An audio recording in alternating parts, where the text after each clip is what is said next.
It's good to be with you. What I want to talk about tonight revolves around the text from the Hebrew Bible, Isaiah, the 40th chapter, verse 31. But those who wait on the Lord will renew their strength. They will mount up with wings like eagles. They will run and not be weary. They will walk and not faint. During these devotions that we've had, the centerpiece has been holding hope. Isaiah was speaking to the nation of Judah, overwhelmed by so many outside forces and by problems that they faced. Isaiah was speaking to the nation about having hope and trust in God. But what I want to do for the next few minutes is take those words and create the audience of you and me as individuals. How do we find that hope? And then I want to say just a word about the church and the hope that we can find in the not yet. Hope for those of us who are individuals, who are persons, who need a sense that the God who has been with us in the past, in the present, is the God who will be with us whatever we face in the future. When I was a student at Southern Seminary in the late 1960s and early 1970s, John Claypool was a pastor at Crescent Hill Baptist Church. I only had a chance to hear him in person a few times before I became a student pastor myself. But he always had his sermons printed, and they were always so powerful. Interestingly, I got to know John and his family by coaching third and fourth grade football. His son, Rowan, was on one of the teams I coached, and of all things, not because of my coaching, the team that Rowan was on, Emmett Field, we won the championship of St. Matthew's. I remember John and his wife then and his precious daughter, Laura Lou, coming to the games, the celebration that we had that day. Less than a year later, word came that Laura Lou, this precious child, had cancer. John came to the pulpit and he would preach as things moved in this crisis that they were facing. He preached after she had been diagnosed. He preached when there was the light of remission. He preached when the remission was over and she was rapidly going downhill. And then after taking a month off, he preached about the snowy January night in which his daughter broke the bonds of life and went home to be with God. John came to the pulpit, and one of the things he offered to all of us was, I'm trying to learn to see life as a gift. I'm trying to see that I had this child for 10 years, and that was a gift to me. What an impression that made on all of us who read those words or who heard those words. I know John, probably deep in his heart, was wishing that he still had his daughter to hug and to kiss. In some ways, talking of her as a gift was kind of like an aspiration, something that we really want to try to do, whatever happens in our lives, to see the days and the nights that we have as gifts. Later, I took a preaching practicum from John Claypool. I would remember the afternoon preach in front of my peers and in front of John Claypool.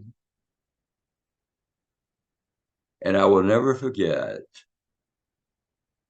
after everybody had left the room, he put his arm on my shoulder and he said, "Chuck, you have the gift."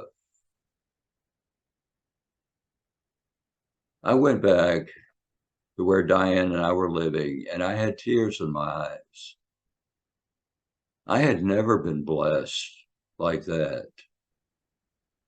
I had never had somebody whom I so respected and so loved ever put his arm, his hand on my shoulder and say, "Chuck, you have the gift." John said when he came back to the pulpit that he was just walking and trying not to faint. No wings like eagles, no racing and not growing weary. But maybe the greatest courage is in those moments when you and I are facing things and we're barely able to put one foot in front of the other.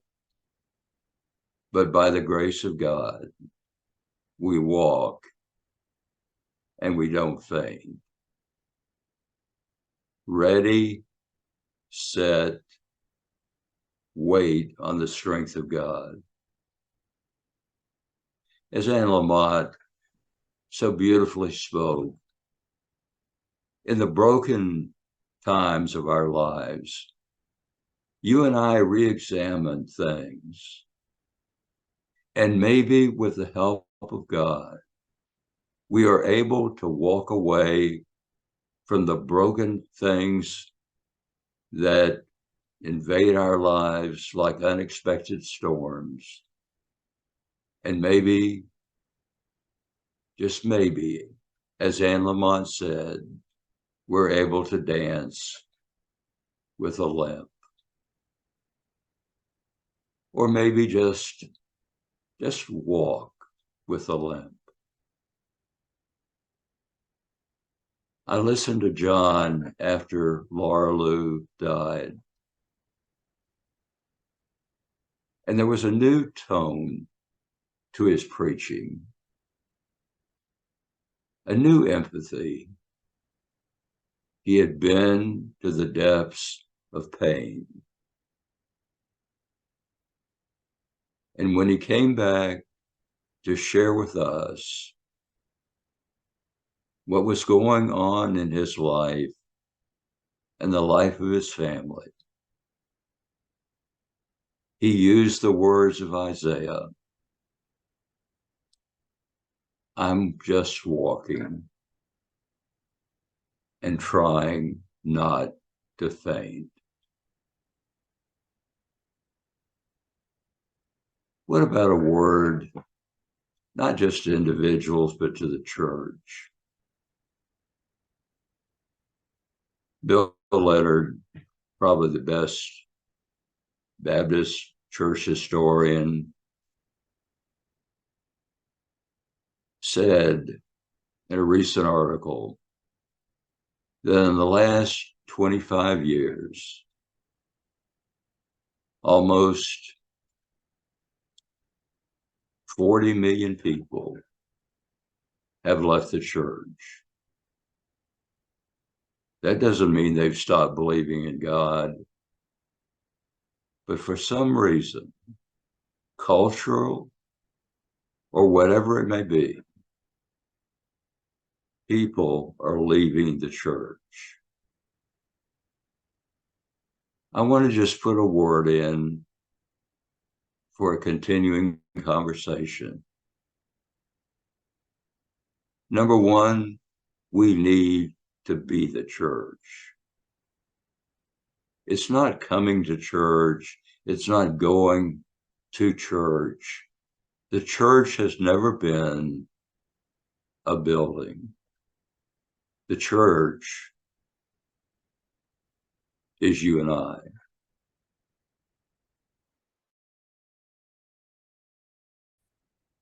To be the church. Secondly, we need to recover. I believe in many churches, the word evangel, the Greek word for good news. Some people have abused the words evangelism and evangelical. Let's not let the people who distort things have our vocabulary. Good news, evangel. Words that transform the life of the people. And then the third thing, we need to be caring of each other in the church. Everybody matters. I don't care whether somebody is very old. We've got to come back to realize the church can never be just groups of people. It always has to be reaching out to everybody.